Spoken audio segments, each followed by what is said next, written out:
Hello everyone, my name is Kumkum Gautam. चलो start करते हैं अपनी सुपर क्वेश्चन सीरीज का अपना टॉपिक। चलो ठीक है। अगर आपको पूरा अच्छे से कोर्स कंप्लीट करना है CSI UGC नेट का, मतलब जितनी भी 13 यूनिट्स है तुम्हारी, अगर सारी कंप्लीट करनी है, सारा कोर्स कंप्लीट करना है, तो तुम्हें क्या करना पड़ेगा, तुम्हें अनअकैडमी पे ज्वाइन करना पड़ेगा। आपको प्लस का सब्सक्रिप्शन लेना पड़ेगा। ठीक है, ये आपके लिए बहुत फ़ायदा होता है। क्यों? क्योंकि यहाँ पे लाइव क्लासेस चलती हैं। लाइव क्लासेस के साथ आप टीचर के साथ इंटरेक्ट कर सकते हो। कोई भी डाउट है या फिर कोई भी क्वेरी है, आप वहीं पे कंफर्म कर सकते हो। सेकेंडली क्या होता है, जो आपके नोट्स होते हैं वो PDF के फॉर्म में आपको मिल जाते हैं, तो आपका ये हो जाता है। उसके बाद अगर मैं बात करती हूँ अगर इस चीज़ की कि आपका जितना भी कोर्स है, सारे के सारे कोर्स कंप्लीट कराया जाता है, सारा कंप्लीट कोर्स कंप्लीट कराया जाएगा। तो आपको करना क्या है, आपको प्ले स्टोर पे जाना है। प्ले स्टोर पे जाने के बाद आपको अनअकैडमी ऐप को डाउनलोड करना है।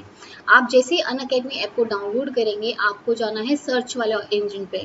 सर्च इंजन पे जाएंगे, जहाँ पे आपको डालना है CSI UGC नेट। डालने के बाद आपको यहाँ क्लिक करना है गेट सब्सक्रिप्शन पे।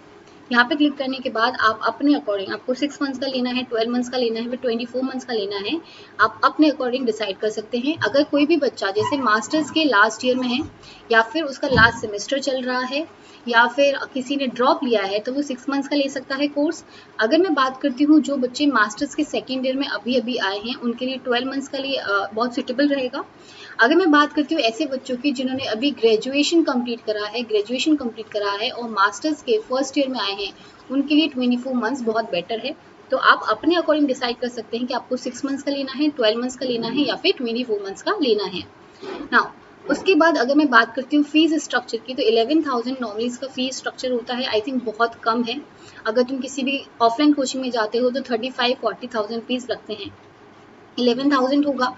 उसके बाद एक आपको रेफरल कोड अप्लाई करना होगा, जिसकी वजह से आपको 10% ऑफ मिल सकता है। वो रेफरल कोड क्या होगा, वो रेफरल कोड होगा कुमकुम 10, KUM कुमकुम 10 रेफरल कोड होगा। आपको वो यूज़ करना है। 10% ऑफ अप्लाइड करना है कुमकुम 10 के नाम से ही आपको 10% ऑफ मिल जाएगा। एंड अबाउट 10,395 आपको 1 ईयर के लिए पे करना पड़ेगा। नाउ आपको करना है प्रोसीड टू पेमेंट। पेमेंट करने के बाद इंस्टेंट आपको 10% ऑफ मिलेगा। आप पेमेंट जो है डेबिट कार्ड के थ्रू कर सकते हो, वीज़ा है, मास्टर कार्ड है, मेस्ट्रो है, कुछ भी। आप EMI के थ्रू कर सकते हो, जहाँ पे नो कॉस्ट EMI वाला ऑप्शन भी है। आप UPI के थ्रू कर सकते हो, वॉलेट के थ्रू कर सकते हो, नेट बैंकिंग के थ्रू कर सकते हो। ये सारे वो है। आपको क्या करना है, आपको अनअकैडमी पे जाना है, अनअकैडमी ऐप पे जाना है, CSI UGC नेट लिखना है, लाइफ साइंसेज वाली उसमें जाना है और सब्सक्रिप्शन लेना है, जहाँ पे यूज़ करना है code Kumkum 10 to get a 10% of.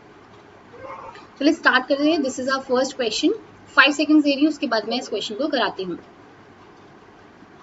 चलो now, three species, that is M, N and O, have when grown independently in the laboratory showed a typical logistic growth curve। इसने बोला कि जो MNO थी वो मैंने नॉर्मली लेबोरेटरी में क्या करी, इंडिपेंडेंटली, मतलब कोई एक दूसरे सब अलग, मतलब यहाँ पे M है, यहाँ पे N है, यहाँ पे O है, सबको जब मैंने अलग अलग करा तो दोनों सब लोगों ने क्या लॉजिस्टिक ग्रोथ दिखाई, लॉजिस्टिक ग्रोथ दिखाई, मतलब क्या एक प्रॉपर ग्रोथ दिखाई जहाँ पे इन्होंने ग्रो करा। लेकिन however when grown in pairs, जब इनको मैंने पेयर्स में ग्रो करा, the following graph growth curves are observed. तो मुझे ये सारे कर्व्स देखने को मिले। पहला कर्व क्या है, ये वाला, second and third. Now what interpretation regarding the interspecific relationship between M and O can be deduced from the above observation. तो हमें क्या बोला है कि M और N और O को मैंने साथ में जब रखा, जब इंटरस्पेसिफिक रिलेशनशिप देखी, तो मैं क्या डिड्यूस कर सकती हूँ इन ग्राफ से। पहला ऑप्शन देखते हैं। पहला ऑप्शन क्या है, N प्रीडेट्स ओवर O। N प्रीडेट कर रहा है O के ऊपर। देखो ये N प्रीडेट कर रहा है O के ऊपर, हाँ हो सकता है ये सही हो। Therefore can also predate M, तो ऐसा है, पॉसिबल है कि ये इसको भी प्रीडेट कर पा रहा है M को तो प्रीडेट नहीं कर पा रहा, तो ये वाला हो गया गलत, ये वाला हो गया गलत। एक सेकेंड, ये वाला हो गया गलत। अगर मैं सेकेंड ऑप्शन की बात करती हूँ, N is competed out by M and O, तो N जो है मेरी कम्पीट कर रहा है O और M और O के साथ में। तो मुझे ये बताओ, जो N है मेरा, वो M के साथ कम्पीट कैसे कर पाएगा, ये तो नहीं कर पाएगा, तो ये वाला भी गलत हो गया। और O और M का तो कोई रिलेशन दिखाई नहीं रखा है, O और N उसका रिलेशन दिखाई नहीं रखा है, तो ये तो गलत हो गया। Now N and O possibly have a prey predator relationship। ये सही हो सकता है। क्यों? क्योंकि अगर मैं इस थर्ड वाले ग्राफ को देखती हूँ तो अगर मेरा एन बढ़ा, अगर वो प्रेडेटर की तरह काम कर रहा है, उस टाइम पे जो मेरा ओ होगा वो कम हो जाएगा, वो प्रे की तरह काम कर रहा है वो कम हो जाएगा। जैसे ही मेरा एन कम हुआ, जैसे मेरा प्रेडेटर कम हुआ, वैसे ही मेरा प्रे की पोजीशन जो होगी वो इंक्रीज हो जाएगी। तो एक प्रे प्रेडेटर रिलेशनशिप शो कर रहा है, तो आंसर क्या होगा? Answer will be your third. अगर फोर्थ ऑप्शन में पढ़ूँ तो इसमें क्या है? M and O exhibit a prey predator relationship.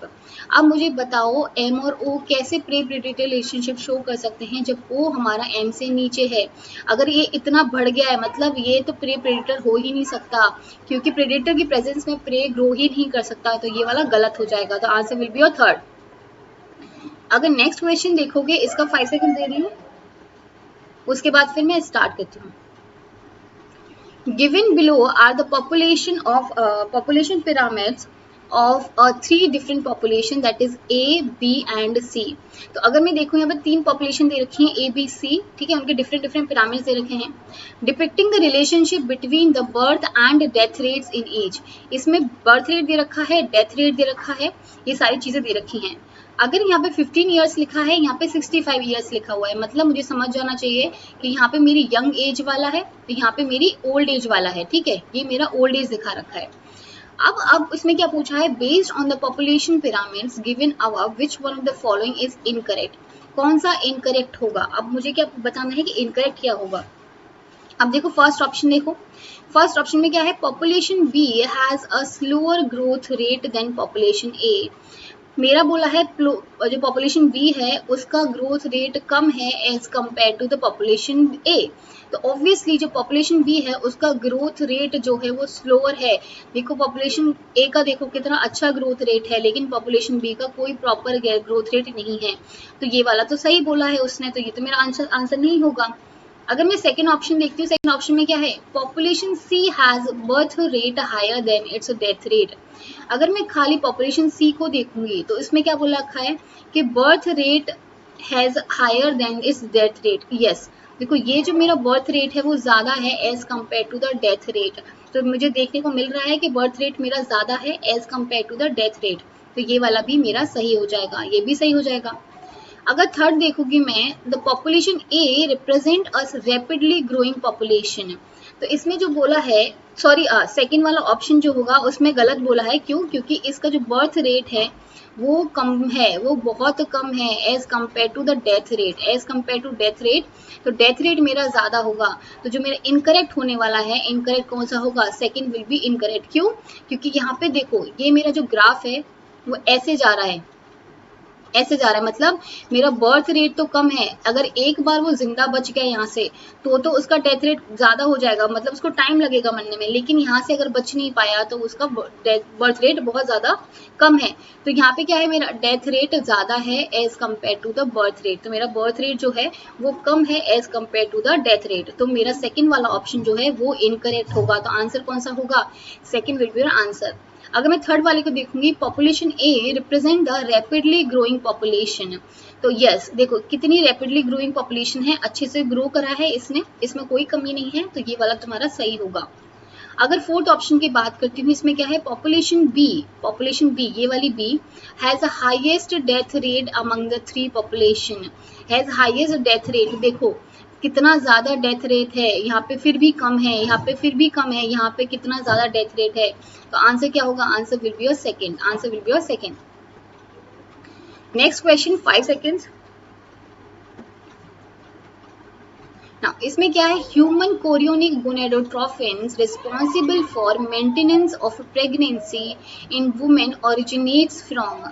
इसमें क्या बोला है कि HCG जो है मेरा, HCG हार्मोन जो है वो मेरा कहाँ से रिस्पॉन्सिबल है मेंटेनेंस, प्रेगनेंसी को मेंटेन करने के लिए, तो वो ओरिजिनेट कहाँ से होता है।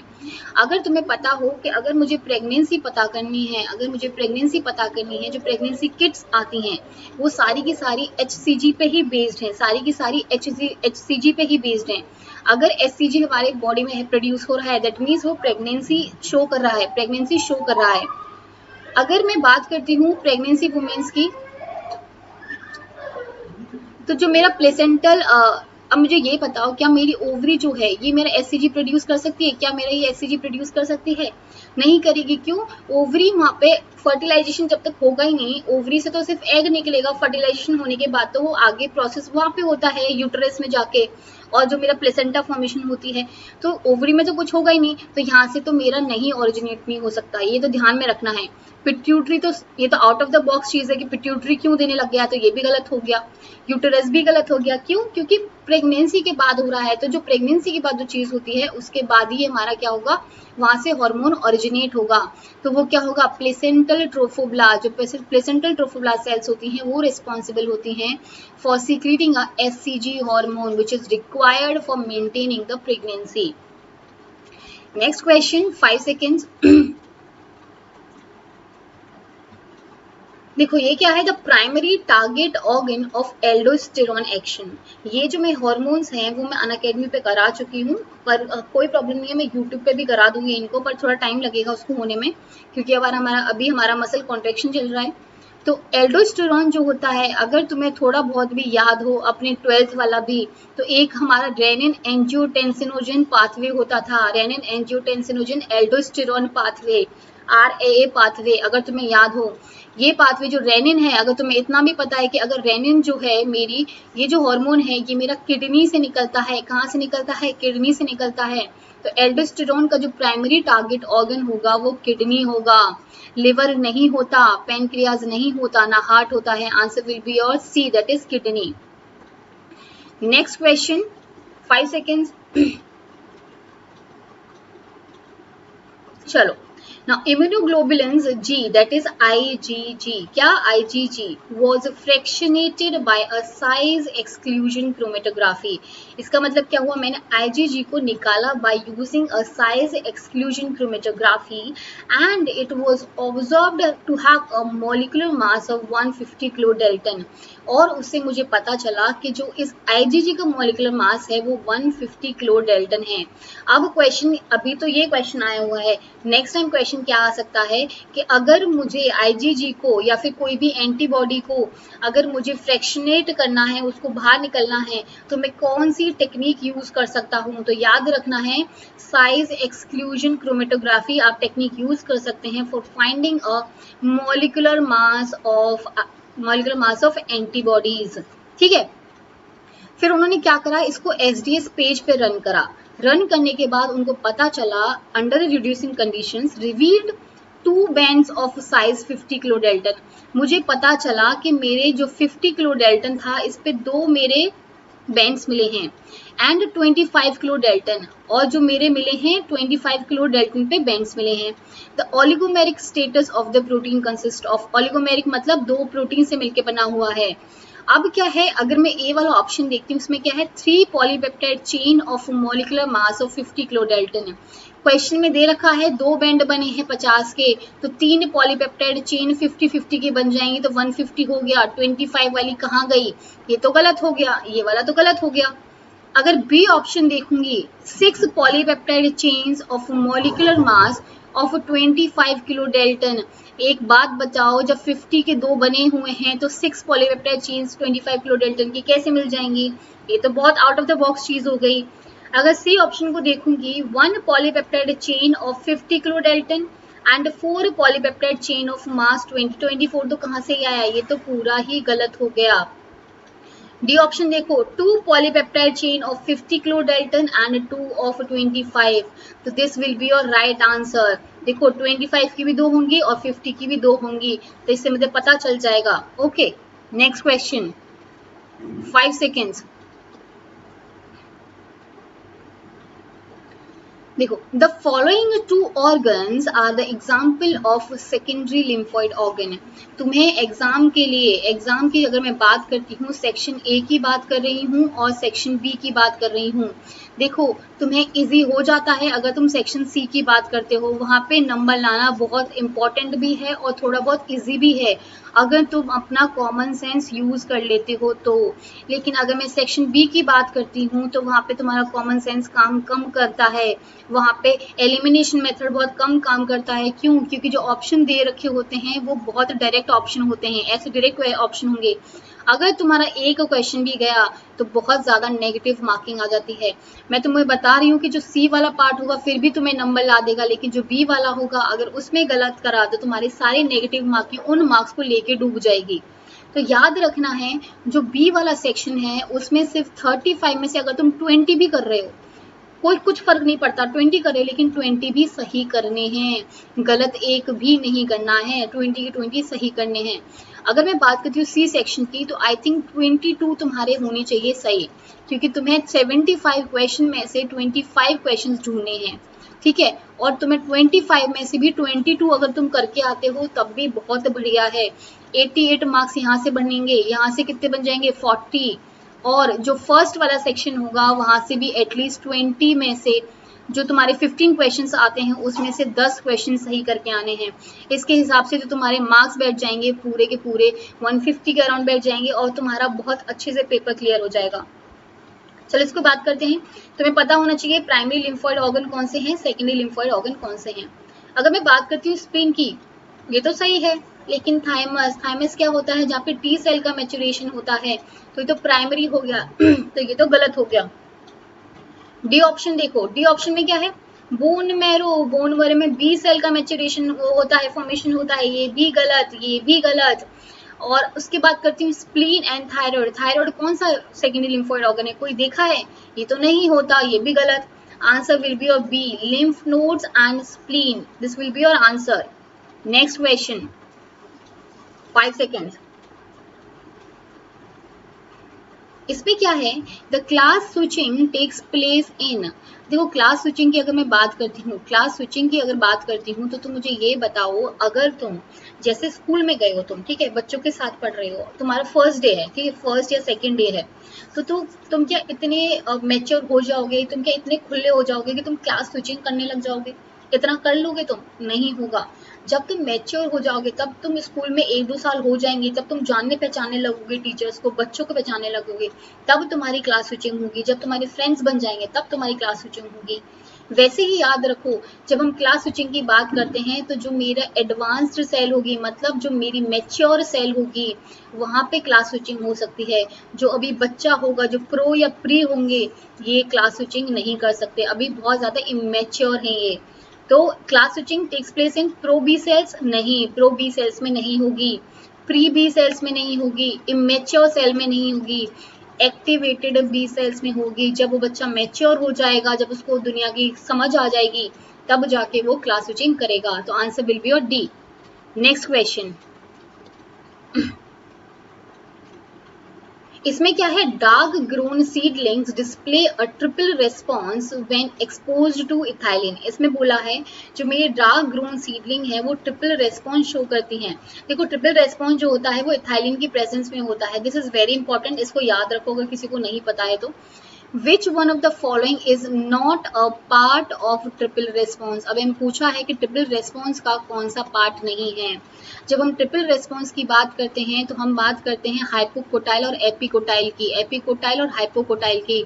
इसमें क्या होता है, जैसे तुम्हारे पास बहुत बड़ा गुड्डा था, ठीक है, टेडी बियर था बहुत बड़ा वाला, और तुमने उसको नीचे और ऊपर से प्रेस कर दिया, तो ये होगा ट्रिपल रेस्पॉन्स, इसको बोलेंगे ट्रिपल रेस्पॉन्स। इसमें क्या होगा, डिक्रीज इन एपिकोटाइल इलोंगेशन, यहाँ पे जो एपिकोटाइल होगा उसकी इलोंगेशन डिक्रीज हो जाएगी, तुमने उसको टेडी बेयर को दबा दिया, decrease in epicotyl elongation. Second is rapid unfolding and expansion of leaves, ये तो बिल्कुल गलत हो गया, मैंने क्या कर दी, उसकी फोल्डिंग कर दी है, अनफोल्डिंग थोड़ा ना करी, अनफोल्डिंग करती तो मैं और बड़ा हो जाता हो, मैंने उसकी फोल्डिंग कर दी है, एक्सपेंशन नहीं करा है, तो ये वाला जो होगा वो मेरा आंसर होगा, सेकंड बी जो आंसर होगा। क्यों, क्योंकि ट्रिपल रेस्पॉन्स में ये नहीं होता है। और ट्रिपल रेस्पॉन्स की बात करूं, इसमें क्या, थिकनिंग ऑफ शूट। अब मुझे बताओ, मैं उसको दबा दूंगी तो उसका एरिया बड़ा हो जाएगा, उसकी ग्रिथ बड़ी हो जाएगी। देखो अगर मैं किसी चीज को दबा रही हूँ तो उसका एरिया ऐसे हो जाएगा, तो थिकनेस जो होगी वो इंक्रीज हो जाएगी। जो हॉरिजॉन्टल ग्रोथ है, हॉरिजॉन्टल मतलब ये वाली जो ग्रोथ है वो इंक्रीज हो जाएगी, तो ये वाला जो होगा, ये याद रखो ट्रिपल रेस्पॉन्स में क्या हो रहा है, decrease in epicotyl elongation, thickening of shoot and the horizontal growth of epicotyl. गलत कौन सा हो जाएगा, बी वाला, और आंसर ही बी वाला होगा क्योंकि इसमें नॉट पूछा है। नेक्स्ट क्वेश्चन, इसमें क्या है, Gell and Coombs classified the hypersensitivity into 4 types. उन्होंने क्या करा, 4 टाइप्स में हाइपर सेंसिटिविटी को डिस्क्राइब करा। अब हमें पूछा है आईजीई मीडिएटेड हाइपर सेंसिटिविटी कौन सी होगी, ये तुम्हें सीधा पता होना चाहिए। टाइप 1 होगी, 2 भी नहीं, 3 भी नहीं, 4 भी नहीं, answer will be your first. Next question, 5 seconds. इसमें क्या है, the antigen processing cell in higher organism. एक बात बताओ, एंटीजन प्रोसेसिंग सेल्स है, एंटीजन प्रोसेसिंग सेल्स है, क्या मैक्रोफेजेस मेरा प्रोसेसिंग करते हैं? इतना एडवांस है इनका स्ट्रक्चर? नहीं। मेगा कैरियोसाइट्स, इनका तो नहीं है। ईस्नोफिल्स, ये भी नहीं, answer will be your T, T cells, मतलब answer will be your first. Next question, 5 seconds, this is very important question. Now, इसमें क्या है, in a reaction containing a DNTP's DNA polymerase in buffer on which of the following molecules the DNA synthesis would occur। तो इसमें हमारी DNA synthesis हो जाएगी। अब अगर मैं DNTP's डाल रही हूँ, सिर्फ DNA polymerase डाल रही हूँ बफर के साथ में, तो मेरा डबल स्टैंडर्ड तो नहीं बनेगा, डबल स्टैंडर्ड तो नहीं बनने वाला है, बनने वाला तो सिंगल स्टैंडर्ड है और सर्कुलर ही बनने वाला है। तो इसमें क्या बोला है, a single circular closed circular DNA। अभी मैं देखती हूँ इस आंसर को, बाद में पता चलेगा सही है नहीं। डबल स्टैंडर्ड वाला बिल्कुल गलत हो गया। सी वाला ऑप्शन देखो, a single stranded closed circular DNA paired with short oligonucleotide with a 3 prime terminal phosphate. अब मुझे बताओ, तुमने कहीं भी ये पढ़ा है कि 3 प्राइम पे फॉस्फेट ग्रुप प्रेजेंट होता है? फॉस्फेट ग्रुप प्रेजेंट तुमने कहीं पढ़ा है? ये वाला तो टोटली गलत हो गया, ये वाला पूरा का पूरा ही गलत हो गया। डी ऑप्शन देखो, a single stranded closed circular DNA paired with short oligonucleotide with 3 prime hydroxyl group। तो जो आंसर होगा वो तुम्हारा डी होगा। इसमें क्या बोला है, एक single stranded close circular DNA बनेगा जो पेयर होगा एक शॉर्ट ओलिगोन्यूक्लियोटाइड्स के, जिसको 3 प्राइम OH उसके पास होगा। तो answer will be your D. Next question, now which of the following techniques can be used to accurately, देखो कितना इंपॉर्टेंट है, measure the molecular weight of protein। इसको यहाँ पे भी याद नहीं करना है, तुम्हें सारी चीजों को याद रखना है कि कोई भी अगर टेक्निक आए तो सारी तीनों टेक्निकों को भी पता कर लो कि ये किस चीज से काम करती हैं। देखो, जब हमें मॉलिकुलर वेट पता करना है, मॉलिकुलर वेट पता करना है, तो क्या मैं NMR यूज करूंगी? नहीं। क्या मैं size exclusion chromatography, molecular weight पता करना है, तो ये भी गलत हो जाएगा। मेरा आंसर क्या होगा, answer will B mass spectrometry. ये क्या होगा, ये साइज के बेसिस पे अलग कर सकती है, साइज के बेसिस पे अलग कर सकती है, लेकिन मेरा मॉलिकुलर वेट को मेजर नहीं कर पाएगी। ठीक है, तो answer will be your third, that is mass spectrometry. Next question, the AMIS test is a mass screening approach which is used for the detection of। अगर किसी ने भी इसको टेस्ट को पढ़ा है तो उसको 5 सेकंड में पता चलना चाहिए कि टॉक्सिन को नहीं डिटेक्ट करता है, ना लैक्टोज इंटॉलरेंस को डिटेक्ट करेगा, फिनाइल कीटोन्यूरिया को भी डिटेक्ट नहीं करेगा। ये म्यूटाजेनिक, जितने भी म्यूटाजेंस होते हैं, जो कार्सिनोजेंस होते हैं, उनको डिटेक्ट करने में यूज होता है ये वाला टेस्ट। अब अगर किसी को भी अच्छे से कोर्स कंप्लीट करना है, पूरा CSIR की जितनी भी यूनिट्स आती हैं लाइफ साइंसेस में, अगर पूरा कोर्स स्टार्टिंग से लेकर एंड तक कवर करना है, पूरे तेरे के तेरे यूनिट्स, तो वो क्या कर सकते हैं, हमारे साथ अन अकेडमी पे जुड़ सकते हैं, अन अकेडमी पे जुड़ सकते हैं। उसके लिए आपको क्या करना पड़ेगा, आपको प्ले स्टोर पे जाना है, प्ले स्टोर पे जाने के बाद अन अकेडमी ऐप को डाउनलोड करना है। डाउनलोड करने के बाद यहाँ पे सर्च इंजन आएगा, CSI UGC नेट सर्च करना है। उसके बाद गेट सब्सक्रिप्शन पे जाना है, यहाँ पे क्लिक करने के बाद आप अपने अकॉर्डिंग, चाहे 6 मंथ्स का लेना है, 12 मंथ्स का लेना है, फिर 24 मंथ्स का लेना है, आप अपने अकॉर्डिंग ले सकते हैं। जैसे कोई भी बच्चा अगर मास्टर्स के फर्स्ट ईयर में है या फिर लास्ट सेमेस्टर में है या फिर उसने ड्रॉप लिया है, तो वो 6 मंथ्स का ले सकता है, 12 मंथ्स का भी ले सकता है, 24 मंथ्स का भी ले सकता है। अगर मैं रेफरल कोड की बात करूं, रेफरल कोड अप्लाई करना है for getting a 10% of. 10% of के लिए जो रेफरल कोड स्टार्ट टाइप करना है, दैट इज कुमकुम 10। इसकी वजह से आपको सिर्फ मेरा कोर्स नहीं, आपको जितने भी टीचर्स पढ़ा रहे हैं, जितने भी CSI UGC net life sciences के टीचर हैं, सबके कोर्स मिलते हैं। तो आप क्या कर सकते हैं, 10,395 का अमाउंट होता है फॉर 1 ईयर। आई थिंक बहुत कम है। प्रोसीड टू पेमेंट करना है, 10% ऑफ पे आपको कुमकुम 10 कोड से 10% ऑफ मिलेगा। आप डेबिट कार्ड के थ्रू कर सकते हैं, वीज़ा हुआ, मास्टर कार्ड हुआ, EMI जहाँ पे नो कॉस्ट EMI वाला ऑप्शन भी है, UPI के थ्रू कर सकते हैं, वॉलेट के थ्रू कर सकते हैं, नेट बैंकिंग के थ्रू कर सकते हैं। अब आपको क्या करना है, आपको अनअकैडमी पे जाना है, आपको CSI UGC नेट को सर्च करना है, सब्सक्रिप्शन लेना है by using a Kumkum 10 to get a 10% off. Thank you so much for watching this video. Thank you.